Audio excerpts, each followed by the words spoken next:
Hi guys, it's Johnny from Kalpanic Games. So in this video we're going to see how we connect our UI and the scripts together to get that stuff going, as you see in my first video of this section.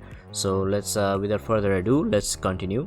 So first of all, I created a canvas and I made those HP and avatar doesn't have any script attached to it, so it's just for only for visual purposes. Okay, and we created an empty object and we added the UI manager script to it. Okay, and over here, yeah, so that's what we did.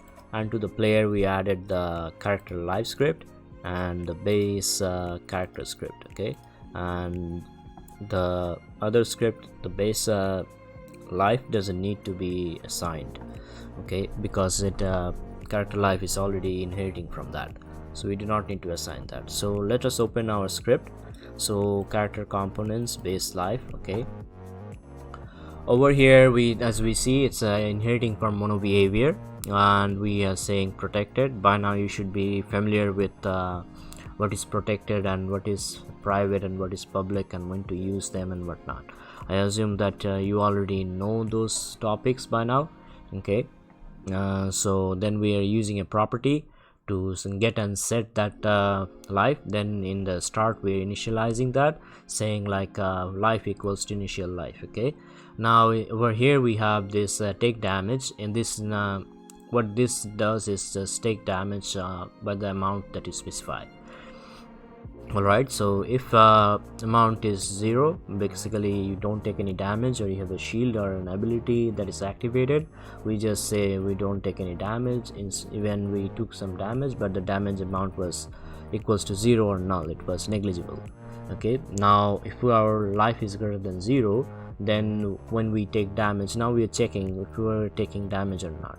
So how much damage we take, whatever amount you specify, so we are subtracting that amount of damage that we took. Okay, now over here we have empty update life bar, which doesn't do anything, which will be actual things we'll be doing in the character life script, as you see over here.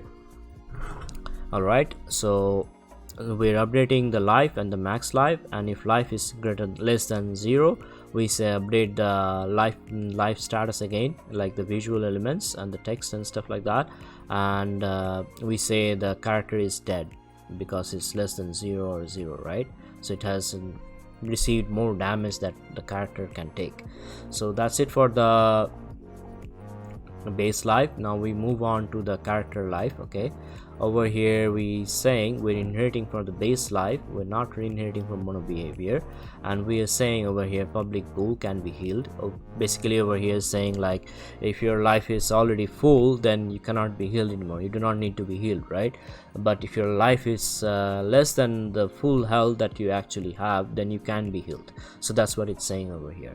Now we are saying override void, we are overriding the base start, like over here the base life. Over here this start we're overriding, so we're already initializing that life equals to initial life. All right, and then we are updating our life bar, like the life property. All right, now in update you can put this in like input or something, you can put in a separate function, but just for demonstration I just put it in update. But if you want, you can put in to make a different function, and you can do that. Okay, so what we're saying over here is like if we press the T key, we take some damage, which is over here is 10, and if we press the R key, then we are restoring 10 health to our character. Okay, so over here what does the restore amount does, it has an amount of restoring. So if it can be healed, it's checking like if you can be healed, if your life is already full you cannot be healed, so it's instead of taking damage we're increasing the life. So that's what we're doing over here. And then if life is greater than max life, then life equals to max life. Okay, and then we are updating it. So pretty simple function, self-explanatory. And then what we're doing over here, we are just updating the UI that you see over here. By UI, what we mean is this bar over here. And since we're here, I would like to mention that this thing over here, it should be filled, not sliced or something like that, and it should be horizontal, unless you want something like a Diablo kind of effect, and which you're feel free to do that, but I'm using a horizontal bar, so that's what I'm doing over here. You can do like radial, vertical, and radial 360, depends on what kind of design that you're aiming for. All right, now let's go back to the over here. So that's what we're doing. Okay, now we're going to check our UI manager script. All right, over here we are using text mesh pro, so that's why I'm saying using TM pro. And instead of using like instance.this and assigning that to awake, I'm just using a singleton pattern. I will go through that pretty quickly pretty soon. So over here I'm saying like configuration. Over here, if you go over here, UI manager, the configuration text here is just a separate like separation and organizing thing, which you can, if you want, you can add. If you don't want, you can skip that. It's not really necessary, but for organizing purposes, I think you should add. Okay, so we're focusing on the life right now. So we're getting the reference for the image, and we're setting serialize field private, so we can assign and see in the inspector. And then we are getting the text component of the text mesh pro. All right, so and next what we're doing is getting like this field. All right, so over here we have this field. All right, so like float, whatever, like over here we're getting this field. All right, so we're saying like 50 or something like that. All right, we're saying actual life and max life, and we're up to then after that we're getting the mana, which I will explain later. And update our character UI. What does in the character UI, we're checking, we're doing a math calculation over here using lerp. Okay, so fill amount is like how much we can fill, and the player life dot fill amount. Okay, so it's checking like the fill amount over here, the image, right, like goes left and right over here. Okay, so for example, as you shown in the demo, it goes left and right. All right, so over here then we're dividing actual life divided by max life, and we're multiplying 10f by time dot delta time, and then we are getting the text component over here. Then what we're doing over here, update character life, and we're setting our actual life equals to this float, and we're saying max life is equals to this float. All right, then we same for the mana, which I will go in a second. Now comes the fun part, is the using a singleton. So singleton is a little bit more of an advanced topic, or at least intermediate, so I will explain you that. Okay, so and the script that you see is like a singleton pattern. This the singleton allows us to create an instance of an object, and basically it means that we can have a reference of that object, so we can access its methods and properties to whenever we need and wherever we need through another class. For example, UI manager over here we're using the UI manager. Okay, all right, so that's what we're doing. And in this class, what we're saying is singleton t is always done by something like this, like this kind of like writing, and where t is acts as a component. Now we're saying private is an instance, t as an instance, then static, we're making a static instance, then we're checking if the instance is not equals to null, then we're finding a game object of type t. All right, now again we're checking is a nested if, so instance equals to null, then we're saying we're getting a new game object and assigning that to a new game object. Now we're saying like instance equals to new game object dot add component, we're adding that component to the new game object, then we're returning it. And later we having this virtual void awake, so we can use this in the UI manager.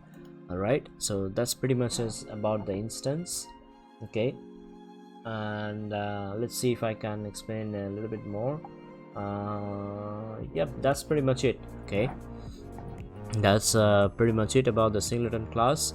Now we're gonna move to our mana, which is our last script. Okay, so it's assigning inheriting from mono behavior, because we're not saying any base mana over here. We do not need. I think if you want, you can create. It will be the kind of similar structure, so you're free to do that, but I don't think we need this over here. So basically we're checking what is our initial mana, what is the maximum mana we can have, and we are also checking like how much mana we can regen per second. Okay, so if we go back to our player, we can see over here our max mana, initial mana, and how much we can see. You can change this to like whatever you want. Okay, say you get some kind of skill, now you can modify that mana regen, or you put some stats, and you can increase your regeneration per second, and you can do the same thing for your health bar too. Okay, so all right, now we're getting the doing the same thing like in the getting our public float, the property, and we're checking, then we are getting the reference from our character life, because we're gonna need that, because we don't want to regeneration gonna continue when the player is dead, right? So we do not want to do that, we just want to stop. That's why we're getting a reference for the character life. Okay, now in that way we are getting that, grabbing that component. I think you should be already aware of doing this. Okay, so in the start we're saying that mana actual is equals to initial mana, then we're updating the mana bar, and the invoke repeating. Basically what it does, it repeats a particular function, right? And it says over here, and for time and repeat rate. So basically how many time it will repeat, I'm saying it's 1, and repeat rate is 1, so that's what it's saying. Okay,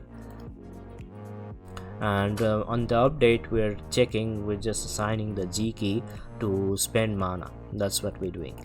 And in the spend mana, if it's mana actual is greater than mana amount, then we are subtracting, just like in the life bar what we did, then we're updating the mana bar. All right, and then we saying basically private void mana regen, right? Basically means that we can regen mana only when the player is not dead and mana is not more than what player can have. Okay, so that's the condition. So basically we're checking for that. We're saying that character.life has to be more than 0, it's not dead. Okay, and mana actual is less than a maximum mana. Okay, then we saying like mana actual is plus and mana regen per second, which you specify in the inspector. Then we're updating the mana bar. All right, then we're going to the public void restore mana, and so mana actual equals to initial mana, and then we update bar, and then we're getting the, just like in the hill bar, we're getting from the update mana bar. So that's it. That's was the code walkthrough. I hope you find something useful, and if you find something useful, please follow me on my YouTube and Twitter and all those social media to get more updates. Until then, see you next time. Take care. Bye.